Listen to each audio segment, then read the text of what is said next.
Hello, welcome to the Wild Garden Farms kitchen. Let's cook with some herbs.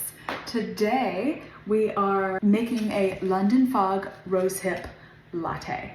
I already had my tea for the day, however, it is cold and foggy and cloudy and I want another nourishing beverage. So I thought I would bring y'all in here with me and show you what I'm doing. I have my own roses.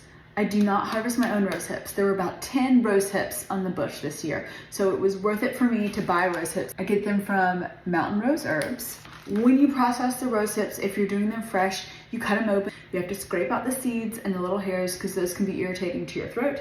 So for me, right now in this season, it is easiest for me to buy dried rose hips. Here's what we're gonna do. You put 2 tablespoons of rose hips in your pot.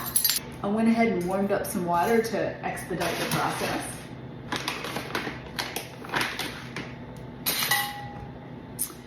A cup and a half of water in your pot. Now, I love using rose hips this time of year. They are very high in vitamin C. I'm doing all that I can to keep everything working well, to keep my immune system up, and to give my body the support to resolve anything that it needs to resolve. Very high in vitamin C, really good for your skin. There's tons of antioxidants in it, so it's good for inflammation, it's good for pain relief, and it's tasty. It's got that tangy, tart, energizing bite to it. All right, so I've got the rose hips and the water in the pot.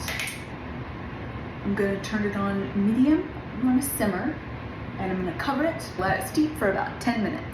All right, so my tea has been brewing, it's been steeping, it's been warming for about 10 minutes. So I'm gonna turn it off, strain it, whatever strainer you have, into your mug.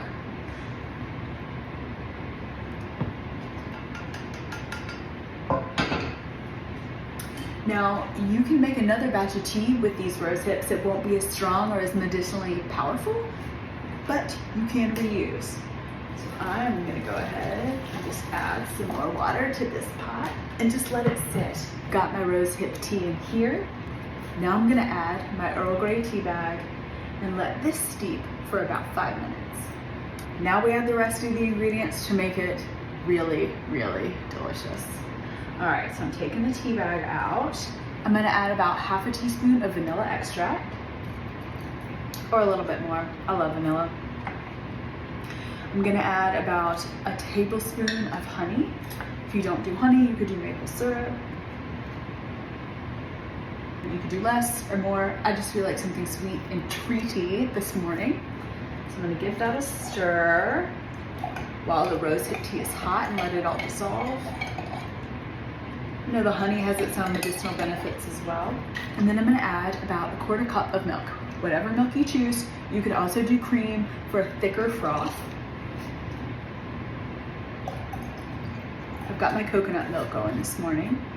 To make it a latte, either throw it in the blender, but my baby's sleeping right now, so I'm not gonna do that. I have this nifty handheld frother, and I'm just gonna blend everything up until we get that nice froth on top.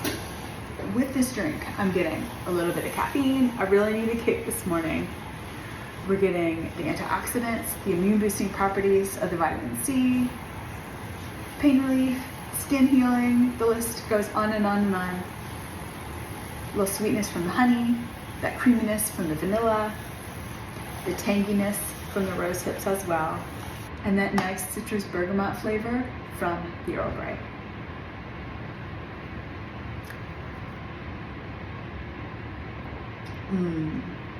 London Fog rosehip latte. Perfect for a winter day. It's a really nice pick-me-up, the tartness, the sweet, and it's just a treat. So go make it. Let me know what you think. Cheers!